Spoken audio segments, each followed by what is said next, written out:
Bigo ang mga pulis na arestuhin ang isang senior officer ng Bureau of Fire Protection na sangkot umano sa isang large-scale illegal recruitment.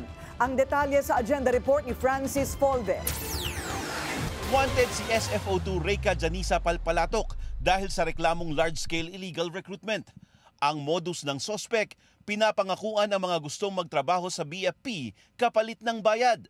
Modus operandi na papasok sa magiging trabador sa Bureau of Fire at yun pinagpirahan at pinangakuan at walang nangyari kundi pangako lang.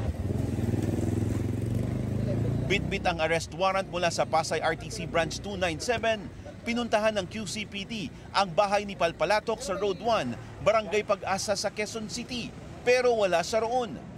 Sinuyo din ng mga pulis ang isa pa niyang address sa isang condominium sa North Triangle, pero wala rin siya roon.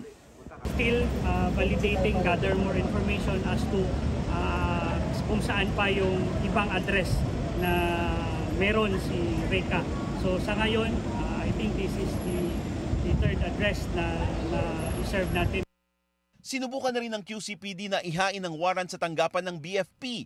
Pero napag-alamang nag-resign na pala si Palpalatok noon pang Disyembre. Nakikipag-ugnayan na ang QCPD sa Bureau of Immigration para alamin kung nakalabas na ng bansa ang sospek. Para sa agenda, Francis Folve, Billionario News Channel.